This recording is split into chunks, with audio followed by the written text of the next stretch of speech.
नमस्कार दोस्तों, आज हम टीआरडी के टेक्नीशियन थर्ड के जो पेपर होते हैं उसके बारे में चर्चा करेंगे। आज ये एसईसीआर दक्षिण पूर्व मध्य रेलवे का एक क्वेश्चन पेपर है जो कि भिलाई डिवीज़न का है। 7/2/2025 को सीबीटी एग्ज़ाम हुआ था। उस पेपर के बारे में चर्चा करेंगे और देखेंगे कि ये किस तरह का क्वेश्चन पेपर आया था। तो ये 100 नंबर का क्वेश्चन पेपर होता है जो हमें हल करना होता है। इसमें नेगेटिव मार्क की भी है। चलो तो शुरू करते हैं किस तरह का क्वेश्चन पेपर आता है। Question number 1, IRMS stand from. IRMS का पूरा रूप क्या होता है? तो इसका होता है इंडियन रेलवे मैनेजमेंट सर्विस। तो इसका ऑप्शन नंबर कौन सा होगा? A, Indian railway management service. Question number 2, level crossing पर हाइट गेज की ऊंचाई। What is the height of the height gauge is level crossing. मतलब लेवल क्रॉसिंग पर हाइट गेज की जो ऊंचाई होती है वो कितनी होती है? तो इसका ऑप्शन नंबर होगा बी, 4.78 मीटर। कितना होगा? 4.78 मीटर। ये क्वेश्चन बहुत महत्वपूर्ण है, ज़्यादातर एग्जामों में आता है। Next question number 3, 25 kV traction system को कितने फेज की आवश्यकता होती है? तो 25 kV ट्रैक्शन 25 kV AC में हम कितने फेज की यूज करते हैं? तो इसका आंसर होगा सिंगल फेज। कितने? Single phase.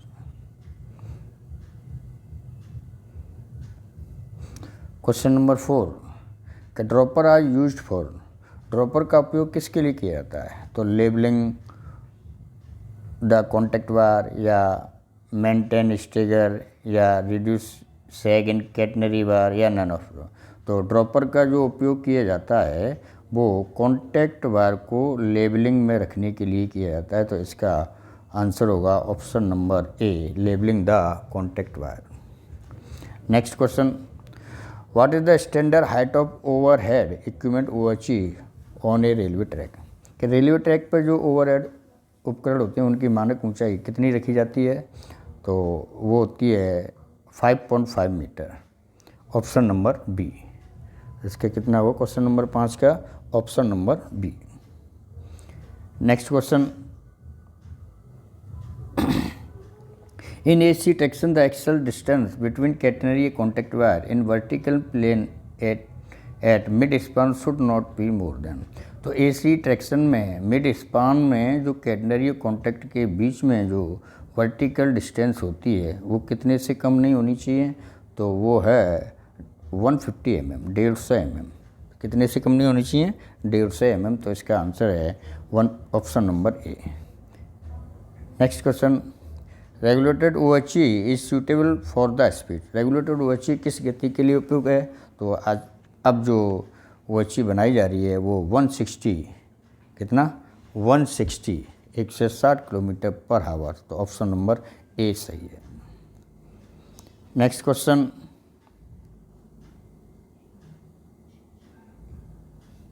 इंसुलेटेड ओवरलैप किसके लिए आवश्यक है? Insulated overlap is required for.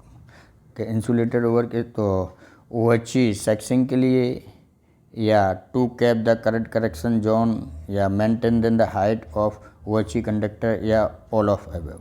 तो इंसुलेटेड ओवरलैप जो बनाया जाता है वो OHE सेक्शन के लिए बनाया जाता है। तो इसका आंसर होगा option number A, option number A, OHE sectioning. Next question, what are the supporting pole of overhead line in railway. कि रेलवे में ओवरहेड लाइन में जो पोल्स लगाया जाता है उसको क्या कहते हैं? तो इसको बोलते हैं मास्ट। तो इसका ऑप्शन कितना हुआ? कौन सा हुआ? ऑप्शन नंबर ए, मास्ट।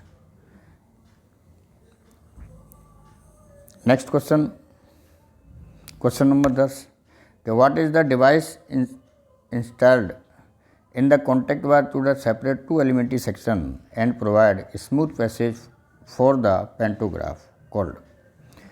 के कॉन्टैक्ट वायर में एक उपकरण जो दो सेक्शनों को अलग करने, एलिमेंट्री सेक्शनों को अलग करने के लिए उपयोग किया जाता है, उसे क्या कहते हैं? तो वो होता है सेक्शन इंसुलेटर। कौन सा होता है? Section insulator. तो इसका आंसर होगा option number B. Next question, question number 11 why are both insulator of the cantilever assembly located near to the mast. तो कैंटिलीवर असेंबली में दोनों इंसुलेटर मास्ट के पास क्यों लगाए जाते हैं? तो ये है कि भाप और डीजल मुकों के कारण प्रदूषण से बचने के लिए, या फिर ट्यूब को उचित तनाव में रखने के लिए, या फिर OHE कैंटिलीवर असेंबली प्रकार की होती है, या फिर OHE का वजन स्थापित करने के लिए। तो इसका आंसर होगा ऑप्शन नंबर ए, भाप और डीजल लोकोमोटिव के कारण संदूषण से बचाने के लिए, to avoid contamination due to steam and diesel locomotive. Next question, question number 12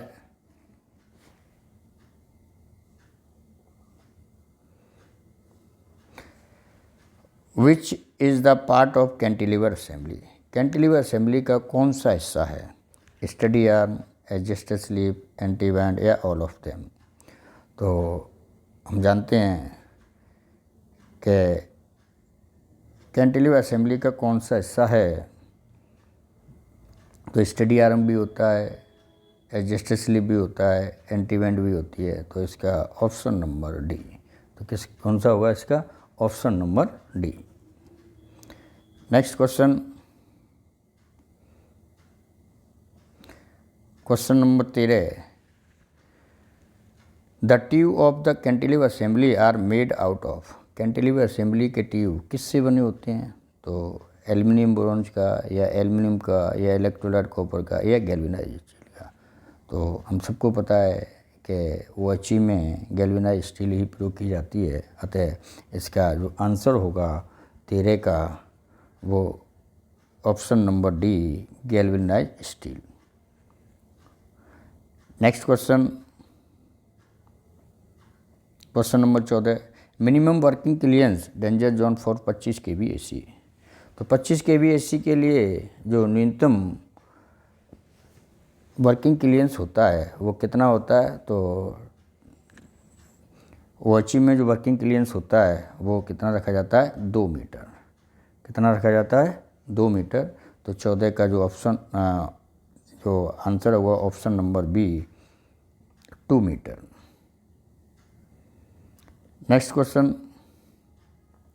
question number 15 कि minimum electric clearance long duration vertical between live and earth for 25 kV। तो 25 kV AC के लिए जो इलेक्ट्रिक क्लियरेंस होता है long duration, दो तरह के ड्यूरेशन, एक लॉन्ग ड्यूरेशन, एक शॉर्ट ड्यूरेशन। तो लॉन्ग ड्यूरेशन के लिए मिनिमम कितना होना चाहिए? तो इसका होता है 250 mm, 250 mm, 250 mm। तो option number A. Next question, in AC traction return current flow through. AC traction में रिटर्न करंट कहाँ से बहता है? तो ऑप्शन है इसके ट्रैक्शन रेल से, या अर्थ से, या अर्थ ट्रैक्शन रेल, या अर्थ से, या नन ऑफ देम। तो इसका आंसर होगा ऑप्शन नंबर सी के आइदर ट्रैक्शन रेल या अर्थ के। AC ट्रैक्शन में जो रिटर्न करंट बहता है या तो ट्रैक्शन रेल से बहता है या फिर अर्थ से बहता है। Next question,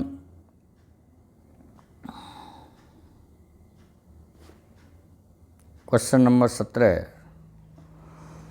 non current carrying part of electrical machine are conduct to the general mass of the earth through a suitable size of conductor is called. Electric machine में जो नॉन करंट पार्ट होता है उसको एक समान द्रव्यमान के उपयुक्त आकार के कंडक्टर से जोड़ा जाता है, उससे क्या कहते हैं? तो उससे बोलते हैं अर्थिंग। तो नॉन करंट पार्ट से जो हम रेल को जोड़ते हैं उसको क्या बोलते हैं? अर्थिंग। तो इसका option number C. Next question, question number 18, what is the vehicles use for the maintenance of overhead equipment OHE called? Overhead के रखरखाव के लिए कौन सा वाहन प्रयोग किया जाता है, उसे क्या कहते हैं? तो मेंटेनेंस वैन या टावर कार या टावर वैगन। तो इसका आंसर होगा कि टावर कार और टावर वैगन। तो ऑप्शन नंबर डी। 18 का क्या होगा? टावर कार और tower wagon. Option number D, दोनों बी और C. Next question, question number 19, black cotton VC soil has peculiar characterizes. Black cotton VC मिट्टी के विशेष गुण क्या होते हैं? तो ब्लैक कॉटन जो मिट्टी होती है उसके विशेष गुण होते हैं कि जब मिट्टी गीली होती है तो फूल जाती है, मिट्टी गीली होती है तो ऊपरी दबाव डालती है, जब सूखी होती है तो दरारें पड़ जाती हैं। तो ब्लैक कॉटन में ये सभी गुण होते हैं। तो इसका आंसर होगा ऑप्शन नंबर डी। कौन सा होगा? Option number D. Next question, implantation is also known as. Implantation को किस नाम से और जाना जाता है?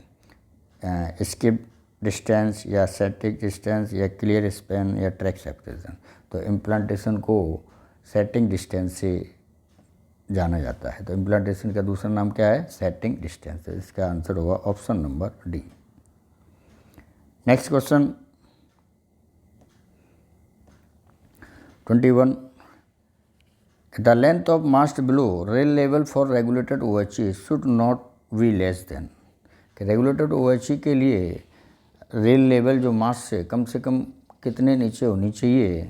तो इसका आंसर होता है 1.85 मीटर। तो ऑप्शन नंबर बी कितना होता है? 1.85 मीटर। नेक्स्ट क्वेश्चन,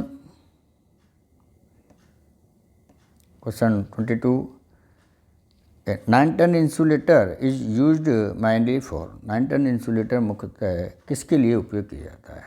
तो इसके ऑप्शन है to support catenary contact on structure. Catenary contact को सहारा देने के लिए, या एंकरिंग OHE कंडक्टर को एंकरिंग करने के लिए, या support cross span bar cross span का समर्थन करने के लिए, या फिर support in section insulator assembly के सेक्शन इंसुलेटर असेंबली में सहारा देने के।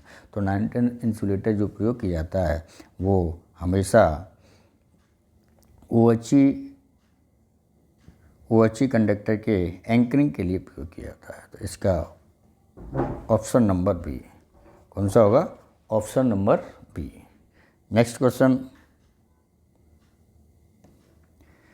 प्लेटफार्म पर न्यूनतम इम्प्लांटेशन कितना होता है? What is the minimum implantation of platform? तो हम जानते हैं कि प्लेटफार्म पर न्यूनतम इम्प्लांटेशन जो 4.75 मीटर। तो इसका आंसर होगा 4.75 metre. Next question, question number 24, sectioning insulator is use in. Sectioning insulator का उपयोग कहाँ किया जाता है? तो कैंटिलेवर असेंबली में, या सेक्शन इंसुलेटर में, या स्विच असेंबली में, या अंडर FOB RO में। तो सेक्शन इंसुलेटर का उपयोग कहाँ किया जाता है? सेक्शन इंसुलेटर में। तो इसका आंसर होगा option number B, section insulator. Next question, question number 25, a consignment that exceed standard moving dimension at the point from start to destination is called. एक कंसाइन जो किसी बिंदु पर मानक मूवी डायमेंशन से अधिक होती है उसे क्या कहते हैं? तो कंसाइन तो ODC। क्या बोलते हैं उसको? ODC over dimension consignment. तो इसका option number B, over dimension consignment. Next question number 26, which of the following is the main function of a transformer. कि निम्नलिखित में से ट्रांसफार्मर का मुख्य कार्य क्या है। तो ऑप्शन है इसके टू इंक्रीज करंट, या टू डिक्रीज करंट, या टू चेंज वोल्टेज लेवल, या to convert AC to DC. तो हम जानते हैं ट्रांसफार्मर का मुख्य कार्य जो होता है वो to change voltage level, voltage स्तर को बढ़ाना होता है। अतः इसका वोल्टेज स्तर को बदलना होता है। तो इसका जो आंसर होगा ऑप्शन नंबर सी, वोल्टेज स्तर बदलना, to change voltage level, option number C. Next question number 27, current collection test is carried out during. Current collection test कब किया जाता है। तो ऑप्शन है बिफोर मानसून, मानसून से पहले, या ड्यूरिंग मानसून, मानसून के दौरान, या आफ्टर मानसून, मानसून के बाद, या ओनली नाइट, के केवल रात में। तो करंट कलेक्शन जो टेस्ट किया जाता है वो केवल नाइट में किया जाता है। अतः इसका आंसर होगा option number D, night only. Next question number 28, how is the current collection test carried out with live OHE. Live OHE के साथ करंट कलेक्शन टेस्ट कैसे किया जाता है। तो ए मेरिड, ऑप्शन है a mirror fixed in the rear cap of a loco reflective the pantograph and OHE. एक शीशा जो लोको के रेयर कैप में लगाया जाता है और पेंटोग्राफ और ओएचई को परिवर्तित करता है। या फिर 8 व्हीलर टावर वैगन जिसमें इस तरह की सुविधा होती हैं, या फिर रिकॉर्डिंग कार में, या फिर ऑल ऑफ द। तो जो लाइव करंट कलेक्शन टेस्ट जो किया जाता है वो इन सभी में किया जाता है। तो इसका ऑप्शन होगा option number D, all of the above. Next question number 29, in locally arrange power block the supply to siding और yard is shut down by. जो लोकली पावर ब्लॉक लिया जाता है उसको, उसकी आपूर्ति या सप्लाई को कौन बंद करता है। टीपीसी, या सेक्शन कंट्रोलर, या यार्ड मास्टर, या OHE incharge who required the power block. मतलब ओएचई इंचार्ज जिसने पावर ब्लॉक की आवश्यकता है। तो इसका जो आंसर होगा लोकल पावर ब्लॉक लेने के लिए option number D, OHE incharge who required the power block. Next question number 30, during traffic block which type of vehicle movement are restricted. Traffic block के दौरान किस प्रकार के वाहन की गतियों पर प्रतिबंध लगाया जाता है। इलेक्ट्रिक हो, डीजल हो, स्टीम हो, या हो। तो ट्रैफिक ब्लॉक लिया तो सभी प्रकार के वाहन रेस्ट्रिक्टेड हो जाते हैं, मतलब कोई भी वाहन यूज नहीं हो सकता। तो इसका आंसर होगा ऑप्शन नंबर डी। तो दोस्तों आज हमने टेक्नीशियन थर्ड के एग्ज़ाम में आने वाले 30 क्वेश्चनों के बारे में चर्चा करी। नेक्स्ट वीडियो में आगे और क्वेश्चनों की चर्चा करें।